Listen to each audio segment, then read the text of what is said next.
Hello, Year 9. So, when you should have been having practical, I am going to film those practicals you should have been doing as a demonstration, and you can then follow along with what you should have been doing. If you want to do the practical at home, fantastic, crack on, you can use this. There's also a PowerPoint attached on Go for Schools which you can use. When you have followed along with this, when you have watched this demonstration, there are questions on a form for you to answer. So it's really important that you listen to what's in this practical, because then those questions will be answered on the form. If you want to do the form along with the video and then pause the video at certain points, that's absolutely fine. That's why I've recorded it rather than doing it live, so that you could then pause it and go back and re-listen to bits if you want. So we should have been cooking, if you was in school, we should have been cooking meatballs. Now we're looking at food science and cooking methods. So you need to try and be paying attention. I'll obviously talk you through things as well. We need to be looking at here how many different cooking methods and methods of heat transfer we can see. Okay, we're going to be using some of the skills we was looking at before half term. So I made lamb koftas for you before half term, well, for the Thursday class, not for the Friday class, because we had to go on holiday. So we're going to be combining that mince. We'll also be doing the pasta from scratch, well, not from scratch, but doing pasta at the same time and then making a sauce. In class, this practical can get a bit hectic because there's 3 different things going on. Making the meatballs, making the sauce, and then sorting the pasta as well. So it can get a bit crazy in lesson. So if you can do it in school and manage all 3, at home, and manage all 3 of these things at once, then that's good. It requires you to be very, very organised, okay? So I'm looking for you to pay attention to organisation. I'm looking for you to pay attention to cooking methods and methods of heat transfer as well, okay? So the first thing we're going to do today is get prepped up. So I've got an onion and garlic. Some of you may have wanted to put extra vegetables into your meatball sauce. That's absolutely fine. Like if I was at home, I'd probably put like mushrooms and peppers and things like that, and I always bulk out dinners like this with extra veg. If you want to do that as well, that's fine. I haven't got it today. I'm just making a real basic one today. Feel free to adapt the recipe as you want, okay? So, onions and garlic. So I need a knife to start with.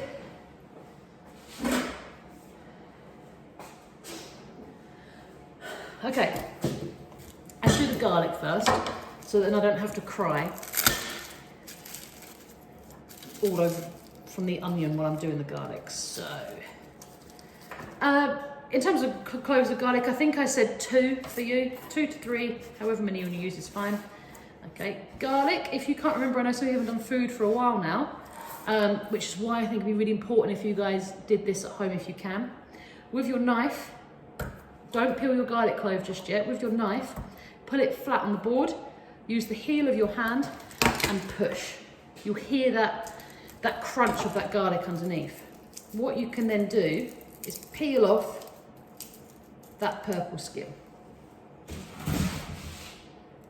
Okay, that's the quickest way I find to do it, because garlic can be a little bit fiddly. So peel off all of that purple skin. Please remember to do that stage. All too often there are students who just crack on chopping the garlic up and they haven't peeled it yet. Take this off. This doesn't cook down. We don't want to eat this. It'd be like eating a banana skin. Right. Then we're going to chop this as small as possible. So I just would grab both of them or all 3 of them, however many you've got, in one hand carefully, and then just start slicing them down, like I said, as small as possible. We don't want massive chunks of garlic in our sauce, because then we're going to bite into that and it's not very pleasant just biting into a massive chunk of raw garlic. So, chopping that down nice and small. You can see I'm going back over. If you want to do this technique, make sure you've got a big enough knife. Okay, it needs to be big enough so that it can rock, like that. Keep your hands out the way. Don't do this, okay? Don't do that. I'll keep your hand flat. Get all of what you're chopping in a nice little pile, and then just gently chop backwards and forwards, okay? It's not that. You just blunt the knife like that. Okay, you can see I'm keeping contact with the chopping board at all times. The knife doesn't leave. And then just gently rock backwards and forwards. What else we like to do is just put the knife flat against it again and then just smush those last bit in. It really gets all the oil of the garlic out so we get maximum flavour from the garlic. Right, put that to one side. And then we can chop our onion up. So you see I'm preparing all of my ingredients before I've even started. Okay, this is called mise en place. That is a French term and it means everything in place. Every lesson I always say to you guys, get your stuff chopped up, get it weighed out, and then you can start cooking. Okay, we do that because if I started cooking by now, things might be happening over there and frying and burning and I haven't even finished chopping my onion. Okay, get everything sorted before you start cooking. Then your focus can just be on one thing. Okay, this onion is already making me cry.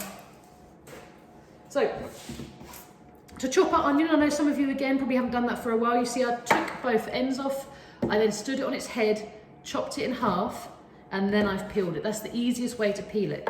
What we're gonna do then is take your knife, and you are gonna start slicing down the onion. I'm already crying, okay? I have just done some rough slices going down. I haven't cut all the way through, the onion's still intact. What we then do is turn it, I sliced this way, turn it, and slice the other way, and then we get our little dice. And I can't hang on to this bit, so just chop that little end roughly. Oh my God, this is the strongest onion. Jeez. Oh, crying. Okay, that bit's done. Now what I'm going to do is prep my meatballs. So let's get this out of the way.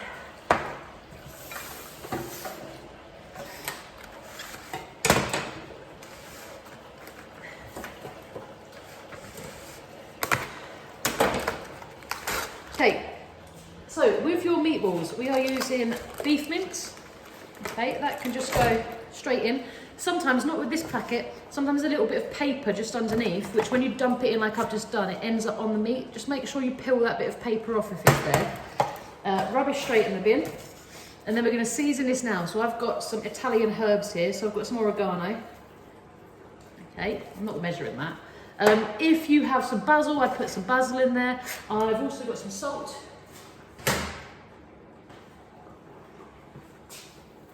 Which I'm going to put in. And then a little bit of pepper here too. Now, some recipes that will be different for these meatballs. Okay, like I said, we're just making really, really basic meatballs today. We don't really need to have all of the breadcrumbs and egg and a different type of mince and things like that. Okay, if you're following a proper recipe, then by all means, if it's a traditional Italian recipe, then follow it. This is just a real basic, real cheap, quick, easy way to do good midweek nutritious meal, okay? So when you all go off to uni and you don't know what you're cooking, instead of then ordering that takeaway or eating a pot noodle, okay, you can say, actually, I remember Miss Merlin told me something easy in year 9, and you've got a little meatball recipe to knock out. So, all you're looking for is all of those flavours to be combined all the way through, okay? You don't need to play around with this too much. If you start kneading that meat too much, what will happen is it will just tense right up, okay? And the meat will get super, super tough. Just gently bring it together. What you're then gonna do is form this into meatballs. So we've combined and now we're shaping. Now, whatever size meatballs you wanna do, I don't really mind, okay? I'm gonna go for about that sort of size. What's that, the size of a golf ball? Just remember, the bigger you do them, the longer they're gonna take to cook. They might be burnt on the outside and raw in the middle. If you do itty bitty, some people like to do like little ones like that. If you do that, they're gonna cook really quickly. All of the moisture's gonna come out of them. I guarantee they're gonna be really, really tough. They're gonna be like little bullets. I think about a golf ball size is probably your best bet. Okay, So just loosely bring it together. Okay, it might look a little bit like a brain. It's perfect. And what I've done is I'm going to cook these straight in the oven. Some recipes will tell you to fry them off in a pan first to get a browning on them. That's fine, you can do that too. It's just this is quicker for me right now and quicker way for you. I've put a little bit of foil in my baking tray because I know that a lot of fat is going to come out of this. If I put a little bit of foil down, it means that at the end of the day, once my meatballs are off the plate, I can just pick the foil up and put that in the bin and then wash the baking tray up. It makes washing up a little bit easier rather than having to clean a baking tray that's got loads of fat on it. Right, these meatballs have got bigger as I've gone along, okay? So just like that, they can then go into the oven. They're going to go into the oven for about 20 minutes until they're brown on the outside. And if you have a thermometer, you can obviously measure 75 degrees in the middle. Okay, but I would suggest piping hot, 20 minutes in an oven that's 200 degrees. If you're unsure if they're cooked at the end of it, cut one in half. If it's still pink in the middle, you can put it back in. Okay, but we'll have a look at that in a minute. I'll put these in for now.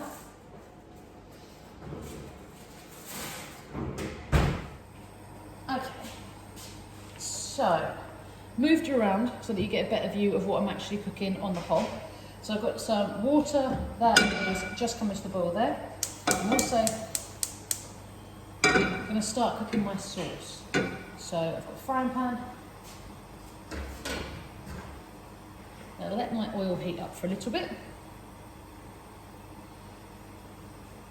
And then the first thing I'm going to do is cook these onions and this onion and garlic off, just so it's nice and soft. Okay, so your oil only needs about 20 seconds or so to heat up. And we just do onions and garlic at the same time.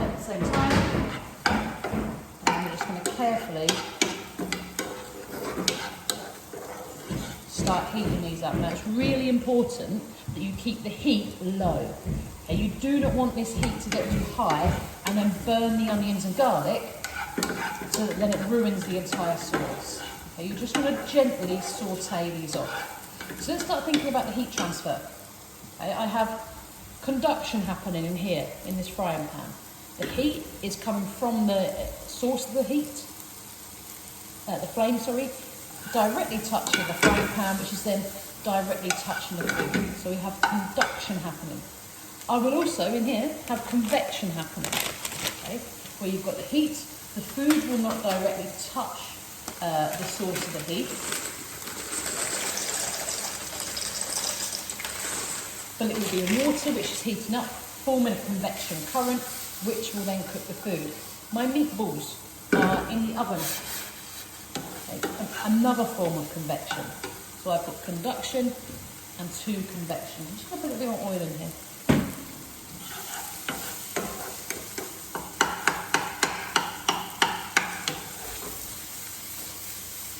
Okay, if we look at cooking methods other than just heat transfer, we've got sautéing. Sauté is just to lightly fry. Okay, keeping it moving the whole time. In French, sauté means little jumps, and so it's almost similar to what the onions are doing. Okay, that little jump there. So we've got sautéing, we've got boiling, where I'm boiling my pasta, and we've also got baking. I'm baking my meatballs. I haven't added any extra fat to those meatballs, so I'm not roasting them. It's just bacon. Okay. So once your onions are softened, we can then add passata or chopped tomatoes. Passata is really similar to chopped tomatoes. It's just sieved, so it's much smoother. Okay, it doesn't really matter what you use. If you have extra veg, like chilies or anything like that, you could add those now too. And then obviously let the chilies cook so that initial intense flavour has gone out of them. So with the passata, I'm going to add the whole lot in. Maybe just half actually, it's quite a lot just for my little portion. Give it a little mix.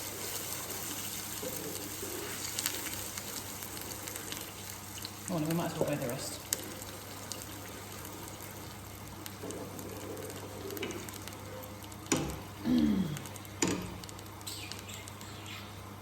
salt and pepper.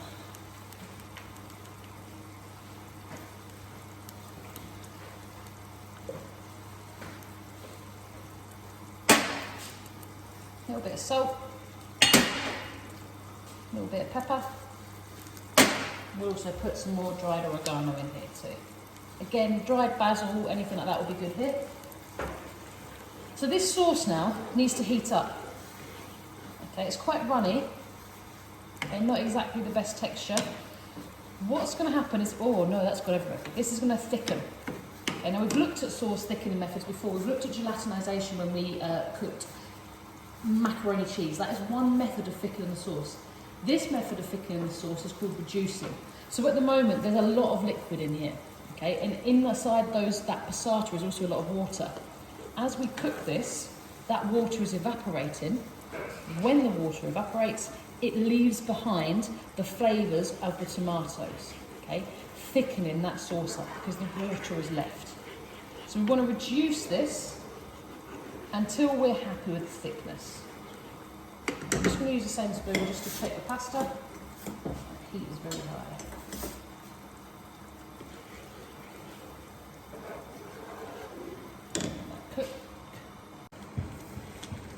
Okay, so I have now temperature checked our meatballs. They are up to 75 degrees.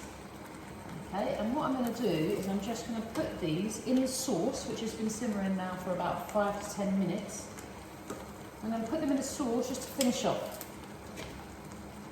What that's going to do is it's going to help the meatballs absorb that flavour of the sauce, so we don't have those flavours of just like, okay, here's some pasta, here's the flavour of the sauce, and here's the flavour of the meatball. They all then blend together really well. Okay. And I've got all the fat out of those meatballs. And we can just chuck the foil away. Which then makes washing that pan up a lot easier. Pasta is now done too, so turn the heat off for that. Bang that in the colander.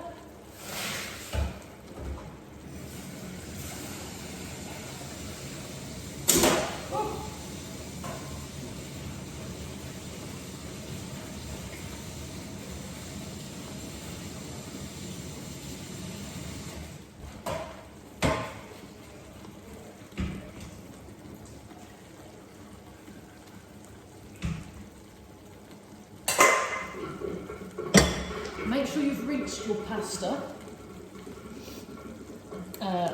Pasta has got flour in it. Flour releases starch. Same with rice, it has starch in it too, although it doesn't have flour in it. If you don't rinse it, that starch off, it just becomes a bit stodgy and your pasta can be a bit sticky. So just with cold water, make sure you rinse it off. Okay, that's not going to be cold when we serve it, because what we're going to do is we're going to mix all of this together in a minute. We're just going to give this sauce just a little bit more time. It doesn't matter what type of pasta you go for, obviously spaghetti and meatballs is the common one.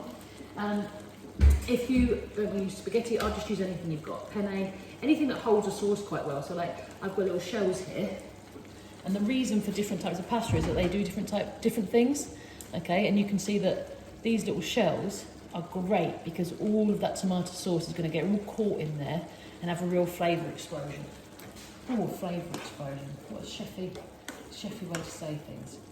Right, I think we're done. So, what I'm going to do is I'm just going to pour my pasta back in there and turn the heat off of these. Oh, and they're going to make a mess. Put all of that in there. I'm going to mix it all together so that everything has flavour. There's nothing worse than a load of flavourful sauce sitting on top of a load of bland pasta. So everything has flavour in there now. Okay, and then we can just serve. Making sure everybody's got the same amount. So this is probably going to serve, what, depending on how many meatballs you want each. What have I got in there? 3, 4. This is going to serve 2 people, 2 hungry people. Okay. So there you go, you and I. meatballs, pasta, and a tomato sauce. So 3 things done. Okay, we've combined and shaped the meatballs. We have cooked the pasta and we've made and reduced the sauce from scratch. This can be adapted however you want. More spice, cheese on top, change of pasta, change of mincemeat. You could use pork mince as well. A combination of pork and beef is really common in Italian food.